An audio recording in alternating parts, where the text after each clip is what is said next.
नोटबंदी के इस माहौल में जहां ऐसा लग रहा है कि देश एक बहुत बड़े युद्ध स्तर पर आयोजन को अपने हिसाब से आयोजित करता दिख रहा है और प्रधानमंत्री नरेंद्र मोदी की अगुवाई में सब कुछ होता दिख रहा है, वहां पर विपक्ष बड़े पैमाने पर सरकार को घेरने की कोशिश भी कर रहा है। संसदीय राज्य मंत्री इस वक्त हमारे साथ मौजूद हैं, मुख्तार अब्बास नकवी साहब। बहुत स्वागत है नकवी जी आपका। धन्यवाद। जिस तरह से अभी घमासान मचा हुआ है और लोकसभा और राज्यसभा दोनों में कार्य बाधित है, आप सबसे महत्वपूर्ण व्यक्ति बन जाते हैं। ऐसे बताइए कि कब तक चलेगा ये घमासान? अब ये तो हम नहीं बता सकते। हमारी तो पहले दिन से ये कोशिश रही जी कि संसद का कामकाज सुचारू रूप से चले, उसमें डिबेट हो, डिस्कशन हो, और डिबेट डिस्कशन के साथ साथ जिन भी इश्यूज़ पर विपक्ष चर्चा करना चाहता है हम उस पर तैयार थे। और जब 16 नवंबर को संसद का सत्र शुरू हुआ तो पहले दिन ये मांग थी कि नोटबंदी के मुद्दे पर चर्चा होनी चाहिए। हमने बिना समय गंवाए हुए हमने कहा कि चर्चा आप करिए, 1 दिन करिए, 2 दिन करिए, जितने दिन चाहिए चर्चा करिए, और 1 दिन पूरी चर्चा 16 तारीख को हुई, क्योंकि लोकसभा 16 को बंद हो गया था, एक सिटिंग मेंबर की डेथ हो गई थी उसकी वजह से। उसके बाद 17 तारीख आती है। 17 तारीख को जो है वो 16 को न तर्क था न तथ्य था। तर्कों और तथ्यों की वजह से वो पूरी तरह से उनकी जो चर्चा थी वो डिमोलिश हो गई थी। उसके बाद 17 को उन्होंने जो है वो कहा कि साहब जेपीसी बनाओ, तब चर्चा शुरू करेंगे। फिर कहा प्राइम मिनिस्टर को बुलाओ, फिर चर्चा शुरू करेंगे। फिर कहा प्रधानमंत्री माफ़ी मांगे, फिर चर्चा शुरू होगी। वो एक दिन हर दिन एक नए बहाने के साथ वो संसद शुरू होती रही और संसद जो है हंगामे की भेंट। ठीक है नकवी साहब, सरकार की जिम्मेदारी रहती है, जब आप विपक्ष में थे तब भी आप यही कहते थे कि सरकार की जिम्मेदारी है कि संसद चले। आप जाहिर सी बात है एक मजे हुए राजनीतिज्ञ हैं, अनंत कुमार जी भी इसमें कम नहीं हैं।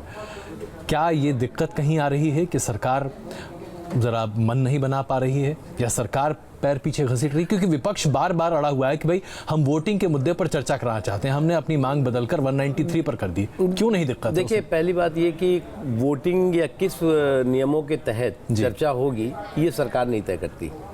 ये दोनों हाउसेज में जो वहाँ स्पीकर और यहाँ पर चेयरमैन तय करते हैं। हमारे यहाँ जो है वो एक्सटेंडेड शॉर्ट ड्यूरेशन डिस्कशन में डिसाइड हो गया, उसमें सब लोगों ने मान लिया। वहाँ पर जो है वो स्पीकर ने कहा कि साहब वोटिंग के प्रोविज़न में नहीं, इसके अलावा हम किसी भी प्रोविज़न पर चर्चा कर लेंगे। अब सवाल ये पैदा होता है कि जब स्पीकर की रूलिंग आ गई, चेयरमैन की रूलिंग आ गई, तो उसके बाद फिर जो है वो सरकार और अपोजिशन के लिए कोई गुंजाइश नहीं बचती। जो हमारे संवैधानिक सिस्टम है, जो हमारे दोनों हाउसेस के रूल्स हैं, उसके हिसाब से।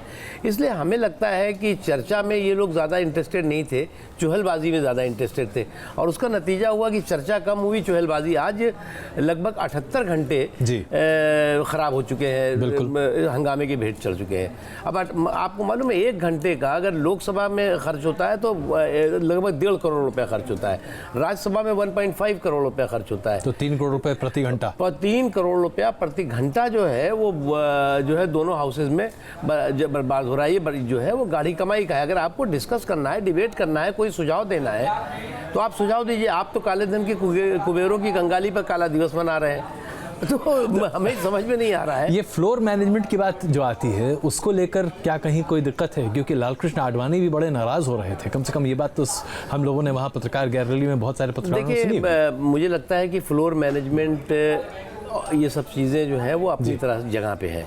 हमारी सबसे बात होती है, हमारे सारे पार्टी के प्रमुख लोगों, अरुण जेटली जी की सबसे बात होती है जी। उसके अलावा जो है वो अनंत कुमार जी वहाँ सबसे लोकसभा में सबसे बातचीत होती है। बातचीत का कोई संवादहीनता नहीं है, लेकिन यहाँ पर संवादहीनता का सवाल नहीं है, सियासत का सवाल है। और सियासत जो है वो क्या होता है ना कि अब वो खुद अपनी चतुराई के चक्रव्यूह में बुरी तरह फंसते जा रहे हैं। उन्हें ये समझ में नहीं आ रहा है कि वो एग्जिट रूट कहाँ से निकले, और वो हर दिन तो आप दे दीजिए ना, आप तो माहिर हैं एग्जिट रूट देने में। हमने फौरन दिया। हमने आपके हम कार्यक्रम में बताना चाहते हैं, हमने 6 बार मीटिंग बुलाई और 6 बार मीटिंग उनसे औपचारिक रूप से उसकी घोषणा नहीं की, लेकिन सबसे बातचीत करी। और ये हुआ कि भाई अरुण जेटली जी के रूम में, पार्लियामेंट्री अफेयर मिनिस्ट्री के रूम में, अगर वो चाहे तो स्पीकर और चेयरमैन के रूम में, कहीं पर भी हम चर्चा करना चाहते हैं डिस्कस करके, और आपको अंदर क्या इशू है आप बताइए। उन्होंने कहा कि प्रधानमंत्री जी आए। हमने प्रधानमंत्री जी को उस दिन 12 बजे प्रधानमंत्री जी आके राज्यसभा में बैठे, और उसके बाद 2 बजे भी आके बैठ गए। और पूरे समय अब ये उस वक्त हंगामा करने लगे, साहब आपने बताया नहीं, प्रधानमंत्री को बिना बताया ले आए। अब सवाल ये पैदा होता है, प्रधानमंत्री हम आ भी भरते हैं तो हो जाते हैं बदनाम, वो कत्ल भी करते हैं तो चर्चा नहीं होता, प्रधानमंत्री आ भी जाए तो भी समस्या, ना आए तो भी समस्या। नहीं, समस्या इसलिए बनी हुई कि आइए आपको दिखाते हैं जरा। मल्लिकार्जुन खड़गे साहब, उनका सीधे तौर पर यह कहना है कि आप लोग नहीं चाहते कि किसी भी तरह से कोई काम हो। आइए पहले दिखाते हैं आपको एलओपी साहब क्या कह रहे हैं। हम चर्चा चाहते हैं, लेकिन वो लोग वो चर्चा नहीं चाहते हैं। लेकिन इसलिए मैं आपसे रिक्वेस्ट करता हूं, आप कोई भी रूल में ले लीजिए जिसमें डिबेट होगा और वोटिंग होगी। डिबेट और वोटिंग, इसके लिए मैं तैयार हूं। और आपको ये सदन ने शक्ति दी है, रूल 388 और 389 के तहत आप कर सकते हैं, ये आपके ऊपर छोड़े से। इसीलिए हम डिबेट को तैयार है, डिबेट से भागना नहीं चाहते, लोगों के तकलीफात को जनता के सामने रखना चाहते हैं। खड़गे साहब कह रहे हैं कि भाई कुछ भी कर लीजिए, चर्चा किसी भी तरह कर लीजिए, बस वोटिंग चाहते हैं। अब क्या दिक्कत है इसमें? लोकसभा में तो आपकी मेजॉरिटी है, वहां तो आप जब चाहें तब इनको हरा सकते हैं। हम फिर आपसे एक बात कहना चाहेंगे कि वोटिंग के प्रोविजन में डिस्कशन होगा या विदाउट वोटिंग के नियमों के तहत डिस्कशन होगा, ये हम नहीं तय करेंगे। ये तय करेंगे चेयर, ये स्पीकर तय करेंगे या चेयरमैन तय करेंगे। इसमें जो है वो खड़गे साहब हों या कांग्रेस पार्टी के राहुल गांधी जी हों या कोई भी हो, उनको इस बात को अब बाहर वो कह रहे हैं जी हम बोलते तो भूचाल आ जाता। नहीं, वो भी हम दिखाने जा रहे हैं अभी। हमें लगता है कि ये जो ग्रैंड ओल्ड पार्टी के ब्रांड न्यू लीडरशिप है, इसको ये समझ में नहीं आ रहा है कि वो किस रास्ते पे जा रहे हैं। चलिए तो एक काम करते हैं, मैं आपको दोनों नेताओं की बात सुनाता हूँ, एक तरफ राहुल गांधी की और दूसरी तरफ प्रधानमंत्री जी की, क्योंकि आइए आपको, क्योंकि दोनों नेता अपने अपने तरीके से बात कर रहे हैं। तो सबसे पहले देखिए राहुल गांधी ने क्या कहा, फिर उसके बाद प्रधानमंत्री जी की बात भी आपको दिखाते हैं।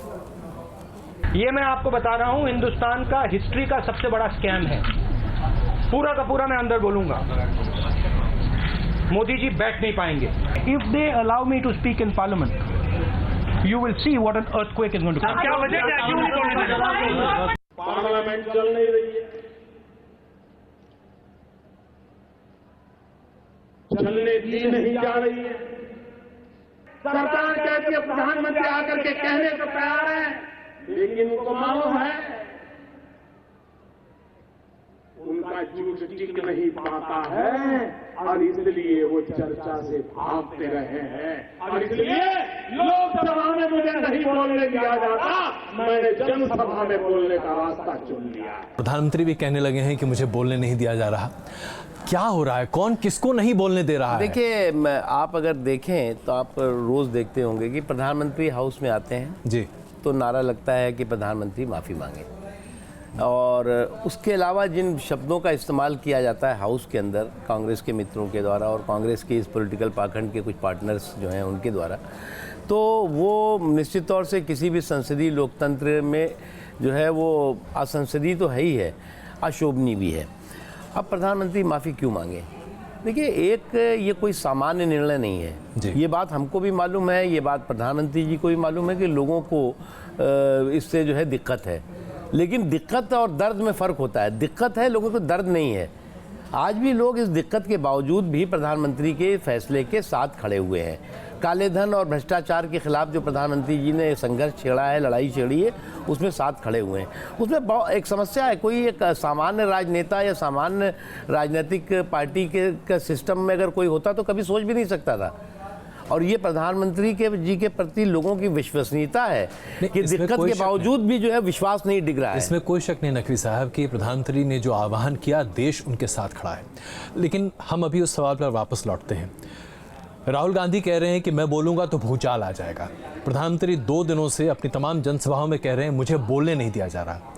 एक आम आदमी के लिहाज से मैं ये सवाल आपके सामने रखता हूँ, देश के प्रधानमंत्री संसद में अपनी बात नहीं कह पाए, इससे बड़ा दुर्भाग्य और क्या होगा? कौन है जो उनको रोक सकता है बोलने से?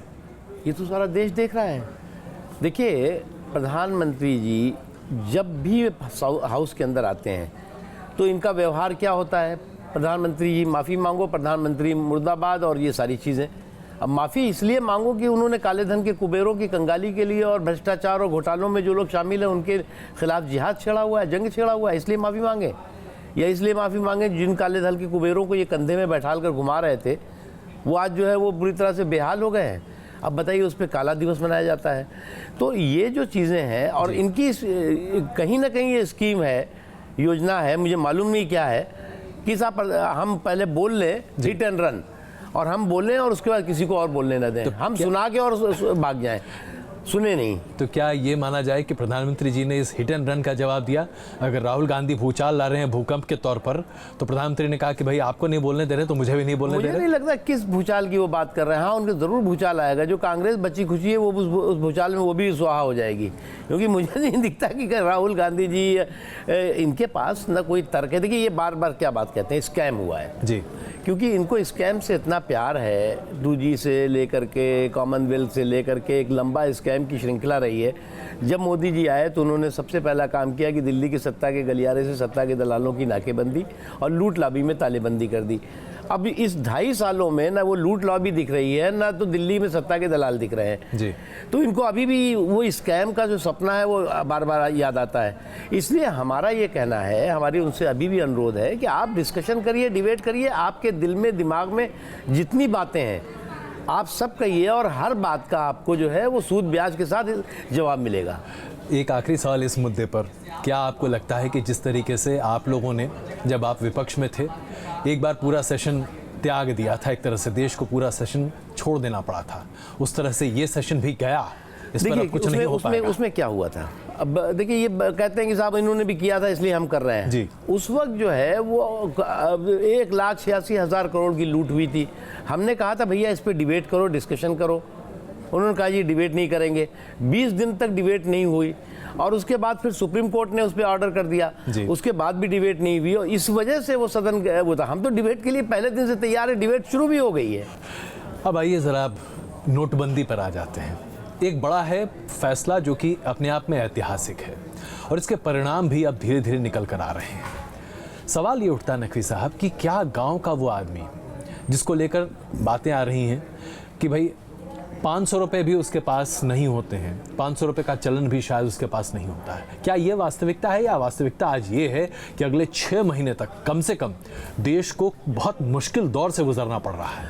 देखिए अभी हम मानते हैं कि दिक्कतें हैं, परेशानी है और उस परेशानी और दिक्कत को हम नकारें तो इसका मतलब हमें ज़मीन नहीं दिखाई पड़ रही है, बिल्कुल है। लेकिन वो परेशानी और दिक्कत जो है वो एक बहुत बड़े काज के लिए, देखिए क्या है कि मोदी जी ने जो ये काले धन और भ्रष्टाचार के खिलाफ लड़ाई शुरू की है, तो चाहते तो वो भी जो है वो आराम से उनको प्रचंड बहुमत के साथ जनता ने उन्हें जनादेश दिया था। अब 2019 में देखा जाता कि जो करना था करते जी। वो चाहते तो वो घर पे बैठे रहते आराम से, जो है वो जैसे प्रधानमंत्री करते हैं, जैसे सरकार करती है। आज जो है वो प्रधानमंत्री जो है वो दिन में जो है ज़्यादा से ज़्यादा 5 घंटे 6 घंटे सोते होंगे। तो इसलिए जो है वो जो उन्होंने फैसला किया है वो फैसला उन्होंने बहुत समझबूझ के किया है, बहुत होमवर्क के साथ किया है, बहुत तैयारी के साथ किया है। और इतना बड़ा देश है, ये कोई छोटा देश नहीं है कि साहब आपने इतना बड़ा फैसला कर दिया और वो रातों रात सब कुछ बदल जाएगा, नहीं बदलेगा। लेकिन उस बदलने की इच्छा शक्ति चाहिए और उस बदलने की इच्छा शक्ति प्रधानमंत्री नरेंद्र मोदी जी और उनकी सरकार में है और वही इच्छा शक्ति देश के लोगों में है। और इसीलिए अगर आप देखें तो देश का 99% लोग आज जो है वो इस निर्णय के साथ है, तकलीफ के बावजूद, परेशानी के बावजूद। और उन्हें इस बात का एहसास है कि जो परेशानी और तकलीफ है वो क्षणिक है और इसका जो है वो एक लंबे रूप में हमें फ़ायदा इसका और समाज को। साहब अगर एक राजनीतिज्ञ के तौर पर मैं आपसे सवाल पूछूं, क्या ये बहुत बड़ा जोखिम नहीं है जो प्रधानमंत्री जी ने उठाया? एक फैसला जब उन्होंने लिया तो जैसी अखबारों में खबर आई करीब 6 लोग थे जिनको इसकी जानकारी थी, यहाँ तक कि शायद वित्त मंत्री को भी इसकी जानकारी पहले से नहीं थी, ऐसा अखबारों में आया। मैं नहीं कहता कि यही सच है, लेकिन अगर ऐसा है भी, सवाल ये उठता है कि राजनीतिक जोखिम उठाने की जरूरत क्या थी? क्या वाकई में ये काला धन के खिलाफ ही लड़ाई है, भ्रष्टाचार के खिलाफ ये लड़ाई है, जाली नोट के खिलाफ है? क्योंकि भ्रष्टाचार देखिए कई मामलों में बढ़ रहा है, आप देख रहे होंगे कितने नोट बरामद हो रहे हैं, बैंक कर्मचारियों की कितनी संलग्नता दिख रही है, ये भी स्पष्ट है। तो जाहिर सी बात है लड़ाई जिस दिशा में जानी चाहिए थी वहां जाती दिख नहीं है, जोखिम ज्यादा दिख रहा है। देखिए ये किसने कहा कि प्रधानमंत्री जी को ये बात नहीं मालूम थी कि जोखिम नहीं होगा? ये किसने कहा कि जो है सरकार को ये जानकारी नहीं थी कि ये सारी चीज़ें जो कुछ इसके बाद हो रहा है, आपने जैसे कहा बैंक एम्प्लॉइज़ या ये वो सारी चीज़ें ये नहीं होंगी, सब मालूम था कि होगा जी। और ये भी मालूम था कि लोगों को दिक्कतें परेशानियां होंगी और उस दिक्कतों और परेशानियों को कम से कम हो उसके लिए दिशा में भी सरकार ने कदम उठाए थे जी। आज जो है वो हमें इस बात की खुशी है कि एक बात आप अजय ये समझ लीजिए कि अगर कोई और शासक होता जी। और वो निर्णय कर देता और आज 1 महीने से ज़्यादा हो गया तो अब तक जो है सड़कों पे जो है वो लोग सर फोड़ने लगते एक दूसरे के। ये तो प्रधानमंत्री नरेंद्र मोदी जी के प्रति देश का विश्वास और उनको ये मालूम है कि ये एक ईमानदार व्यक्ति है, ये जो है जोखिम लेने वाला व्यक्ति है और ये देश के गांव, गरीब, किसान, कमज़ोर तबकों के सशक्तिकरण के संकल्प के साथ काम करने वाला व्यक्ति है और इसके चलते जो है वो लोग तकलीफ के बावजूद, हमने इसीलिए कहा कि दिक्कत है, दर्द नहीं है लोगों में और ये बहुत बड़ी बात है। ये मुझे नहीं लगता है कि आज़ादी के बाद से ऐसा कोई मौका ये प्रधानमंत्री कोई प्रधानमंत्री कहेगा क्या कि साहब जो बड़े लोग हैं जिनके पास पैसे हैं वो अपनी सब्सिडी छोड़ दो और लोग 3 करोड़ से ज़्यादा लोग जो है वो सब्सिडी छोड़ देंगे। ये इम्पॉसिबल चीज़ है। विपक्ष का जो ये कहना है कि मोहम्मद बिन तुगलक वाला फैसला होने जा रहा है तो ये नहीं होगा। हमें लगता है कि विपक्ष को जो है वो लोकतंत्र है, विपक्ष को इसमें अपनी बात कहनी चाहिए, आरोप प्रत्यारोप लगाना चाहिए, लेकिन जो है वो शालीनता के साथ और तर्कों और तथ्यों के साथ, ना उनके पास तर्क रह गए ना तथ्य रह गए। अब वो एकदम एक बौखलाहट और घबराए हुए हताशा और निराशा के तौर से देखे जा रहे हैं। इसलिए अगर आप देखें तो जब इन्होंने काला दिवस मनाया, जब जो है वो सारे विपक्ष के ममता बनर्जी साहिबा, मुलायम सिंह जी और मायावती जी, ये सारे के सारे जो है वो भानुमति का पिटारा इकट्ठा हो गया कि साहब जो है वो हम तो मोदी जी के खिलाफ जंग हमने छेड़ी, तब भी देश के लोगों ने उसको अच्छा नहीं माना। और आज भी हमारा मानना है कि ये जो सड़क जो परेशानी है इसका समाधान बहुत तेज़ी से हो रहा है और आने वाले दिनों में प्रधानमंत्री जी ने 50 दिन का समय मांगा था, बिल्कुल अभी 50 दिन पूरा नहीं हुआ है। हमें लगता है कि इन 50 दिनों में जो समस्याएं हैं वो बहुत हद तक कम हो जाएंगी और आने वाले दिनों में जो इसका पूरे के पूरा जो संकल्प लिया गया है कि भाई जो गरीब है, जो कमज़ोर तबका है, जिस तक विकास की रोशनी आज तक किसी बेईमानों के बाहुबलियों की वजह से नहीं पहुंच पाई है, वो जो है वो उन बेईमानी के बाहुबलियों ने क्या किया कि सारा के सारा जो मलाई है वो अपने पास रख ली और जो है काई आम लोगों के पास रह गई। तो इसलिए जो है वो अब ये बदल रहे हैं। मैं ये आपको इसलिए इंगित कर रहा हूँ क्योंकि प्रधानमंत्री जी ने अपनी गोवा की रैली में कहा था कि 50 दिन के बाद अगर मेरा फैसला गलत हुआ तो आप मुझसे कहिएगा, मैं हर जगह आकर कोई भी पनिशमेंट लेने को तैयार हूँ। अब उनकी एक हम आपको बाइट दिखा रहे हैं जो अभी 3 दिन पहले उन्होंने रैली में कहा। उन्होंने कहा कि नहीं, दिक्कतें तो रहेंगी और ये दिक्कत अब आगे बढ़ने वाली है। जरा देखते हैं उन्होंने क्या कहा। भाइयों बहनों, मैंने सिर्फ देश से 50 दिन मांगे हैं, 50 दिन। 30 दिसंबर तक मुझे मौका दीजिए मेरे भाई। अगर 30 दिसंबर के बाद कोई मेरी कमी रह जाए, कोई मेरी गलती निकल जाए, कोई मेरा गलत इरादा निकल जाए, आप जिस चौराहे में मुझे खड़ा करेंगे मैं खड़ा होकर के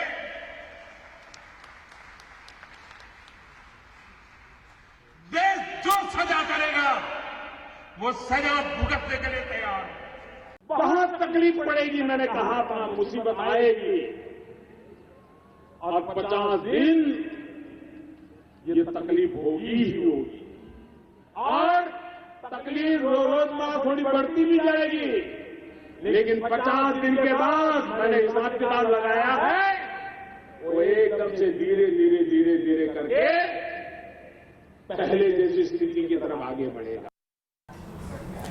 तो टोन बदल रहा है। क्या ये टोन इसलिए बदल रहा है कि सरकार के पास शायद आकलन में कहीं कमी रह गई कि तकलीफ इतनी बड़ी हो जाएगी? क्योंकि गरीब जनता के पास मैंने वो एटीएम नहीं जानता, उसको पेटीएम क्या समझ में आएगा? देखिए, मैं एक बात बताता हूँ कि लोगों का रिस्पांस बहुत पॉजिटिव है जी। अगर आप आकलन में कभी तक सोचे तो ये आदमी ऑफिसर ये नहीं सोच रहे होंगे कि इतना अच्छा रिस्पांस लोगों का आएगा। तो इसलिए जब रिस्पांस अच्छा आया है तो जो आपने कहा जो दिक्कतें आ रही हैं, जो क्यू में लोग खड़े हो रहे हैं, जो कैश नहीं आ रहा है, इसीलिए हमने जो कैशलेस सिस्टम की, हम तो मानते हैं कि लेस कैश फुल ऐश, तो लेस कैश फुल ऐश के साथ जो है वो आप आगे बढ़िए। और ये कैशलेस सिस्टम जो है वो किसी भी अच्छी उभरती हुई अर्थव्यवस्था का सबसे बड़ा मूल मंत्र होता है जी। वो उसकी दिशा में भी हम लोग आगे बढ़ रहे हैं। दिक्कतें एकदम से ख़त्म हो जाएंगी ये तो हम लोग किसी ने नहीं कहा था कि एकदम से एकदम रातों रात ये ख़त्म हो जाएंगी जी। 50 दिनों में ये सारे के सारा ताना बाना करेक्ट हो जाएगा और उसके बाद जो है वो सामान्य स्थिति आना शुरू होगी। इससे पहले कि हम रुकें कुछ क्षणों के लिए नकवी साहब, एक छोटा जवाब इस बात पर बताइए, क्या आपको लगता है कि हमारे देश में एक नया तरह का भ्रष्टाचार शुरू हो गया है जो आज बैंक अधिकारी बड़े पैमाने पर कर रहे हैं? जहां देखिए वहां पर बैंक के अधिकारियों के गबन, पैसा लेने की बात, नए नोटों को लेकर फर्जीवाड़ा सामने आ रहा है। ये एक नया भ्रष्टाचार है जो शुरू हो गया है। देखिए सिस्टम जो है वो आपको सिस्टम पूरा ठीक करना पड़ेगा ना। आप ये तो कह नहीं सकते कि सारा काला धन जो है वो कुछ लोगों के काला धन के कुबेरों भर के पास है। उस सिस्टम में भी तो कुछ लोग हैं ना जी। और उस सिस्टम में जो हिस्सेदार भागीदार हैं वो हिस्सेदार भागीदार, उनमें दर्द भी है, तकलीफ भी है और वो जितना भी कर सकते हैं कर भी रहे हैं। राहुल गांधी ने अभी ट्वीट करके कहा, जब राजनाथ जी ने कहा कि पाकिस्तान जिस स्थिति में है उसके 10 टुकड़े खुद ही हो जाएंगे, राहुल गांधी ने ट्वीट करके कहा कि अगर बीजेपी का शासन रहा तो हिंदुस्तान के 10 टुकड़े हो जाएंगे। भाई क्या कर रहे हैं आप लोग? क्यों टुकड़े टुकड़े करना चाहते हैं हिंदुस्तान के? देखिए हमने जब काले धन के खिलाफ लड़ाई शुरू की तो काले धन के खिलाफ इस लड़ाई में साथ देने के बजाय वो काले धन के कुबेरों के साथ खड़े हो गए। अब अगर राजनाथ जी ने ये कहा कि पाकिस्तान के 10 टुकड़े हो जाएंगे जी, तो आपने कहा कि नहीं पाकिस्तान के नहीं हिंदुस्तान के 10 टुकड़े हो जाएंगे। तो यानी कि आपकी सोच जो है वो कहीं ना कहीं जो है वो जो राष्ट्रीय हित हैं और राष्ट्रीय सोच है उससे बिल्कुल अलग है। और आप कहते हैं भूचाल आ जाएगा, भूकंप आ जाएगा। क्या आपको लगता है कि कांग्रेस वाकई में बौखला गई है उत्तर प्रदेश के चुनावों को देखते हुए? समझ में नहीं आ रहा है रास्ता क्या निकलता दिख रहा है। देखिए कांग्रेस तो वहाँ पर कहीं पे कोई उस इलेक्शन में कोई ख़ास प्लेयर है नहीं जी। वहाँ पर लड़ाई जो है वो भारतीय जनता पार्टी है, बहुजन समाज पार्टी है और समाजवादी पार्टी है। ये 3 कॉर्नर कॉन्टेस्ट होगा वहाँ पर। और आज की तारीख में जो ज़मीन की हकीकत और ज़मीन की सच्चाई है उसमें भारतीय जनता पार्टी प्रचंड बहुमत के साथ उत्तर प्रदेश में सरकार बनाएगी। कह रहे हैं कि भाई ट्रिपल तलाक के मुद्दे पर आप उनकी धार्मिक आस्था और धार्मिक प्रेरणा को ठोस पहुंचा रहे हैं, ठेस पहुंचा रहे हैं। उसके साथ साथ यूनिफॉर्म सिविल कोड की बात भी आ गई। All India Muslim personal law board पूरी तरीके से सरकार के खिलाफ खड़ा हो गया। तो क्या अल्पसंख्यकों को आप पूरी तरीके से किनारे कर देना चाहते हैं? देखिए ट्रिपल तलाक के मामले में देखिए हम देश संविधान से चलेगा, किसी भी मजहबी कानून से नहीं चलता जी। जहाँ तक कॉमन सिविल कोड का सवाल है, कॉमन सिविल कोड के बारे में एक एकेडमिक डिबेट होनी चाहिए, डिस्कशन होना चाहिए। हम एक ओपन कंट्री हैं, एक डेमोक्रेटिक कंट्री हैं, क्यों नहीं डिबेट करेंगे भाई? ट्रिपल तलाक के बारे में हमारा कहना है कि संवैधानिक रूप से ये करेक्ट नहीं है। लोगों ने आपके ऊपर आरोप लगाया, आप यानी कि पूरी भारतीय जनता पार्टी पर, कि या तो आप बीजेपी के साथ हैं तो आप राष्ट्रवादी हैं, बीजेपी के खिलाफ हैं तो आप देश विरोधी हैं। और ये एक बड़ा डिबेट बनता चला गया और इसमें बहुत सारे कल्चरल और फिल्म जगत के लोग भी शामिल हो गए। क्या आपको लगता है कि वाकई में राष्ट्रीयता एक ऐसा मुद्दा है जिस पर इस तरह की बहस होनी भी चाहिए? देश के ज़्यादातर लोग जो है वो राष्ट्र के प्रति, राष्ट्रीयता के प्रति उनकी जो कमिटमेंट है वो बहुत स्ट्रांग है। इसलिए जो है वो हम ये नहीं कहते कि जो हमें हमारे इशू को सपोर्ट करता है वो तो राष्ट्रवादी है और जो हमें विरोध करता है वो राजद्रोही। ऐसा नहीं है। फिल्म रिलीज से पहले 5 करोड़ रुपए जमा कर दो आर्मी वेलफेयर फंड में तो ए दिल है मुश्किल रिलीज हो जाएगी। रईस के पोस्टर से पाकिस्तानी एक्ट्रेस को हटा दो तो फिल्म रिलीज हो जाएगी। राज ठाकरे कौन होते हैं ये तय करने वाले कि देश में क्या होगा? मैं जो है वो किसी गरीब को और किसी कमजोर तबके की बात होती तो मैं बता देता। अब ये तो दोनों बाहुबली हैं। अच्छा ये बताइए, ये जो खांडम है फिल्म वर्ल्ड में, इसकी एक अलग जगह है और इसकी वजह से माना जाता है कि ये लोग कुछ भी करके निकल सकते हैं और बात भी हो जाती है। क्या आपको लगता है वाकई में कि पाकिस्तान के एक्टर एक्ट्रेसेस को, उनके सिंगर्स को बॉलीवुड में जगह देना हमारे हित में नहीं है? कि ये जो कुछ भी है वो एक रिएक्शन है, रिजेक्शन नहीं है, रिएक्शन है। और उस रिएक्शन का को तभी करेक्ट किया जा सकता है जब सीमा पार से जो आतंकवादियों को प्रश्रय मिल रहा है, पर जिस तरह से खुलेआम आतंकवादी अपनी शैतानी हरकतें कर रहे हैं वो ख़त्म हो। एक आखिरी सवाल नकवी साहब, तो संसद की कार्रवाई इस बार तो शायद होती नहीं दिख रही है। जीएसटी पास हो पाएगा इसको लेकर भी संशय है। आगे की रणनीति आप लोग की क्या रहेगी, पार्लियामेंट को कैसे चलाएंगे? देखिए, हम चाहते हैं कि पार्लियामेंट, अभी भी हमारे पास 3 दिन है जी। और अगर संसद का दोनों सभी लोग चाहें तो सदन चल सकता है। हम तो शुरू से चाहते हैं। चलिए, बहुत धन्यवाद और हमारी शुभकामनाएं आपको इस खास बातचीत के लिए। बहुत बहुत धन्यवाद। Thank you.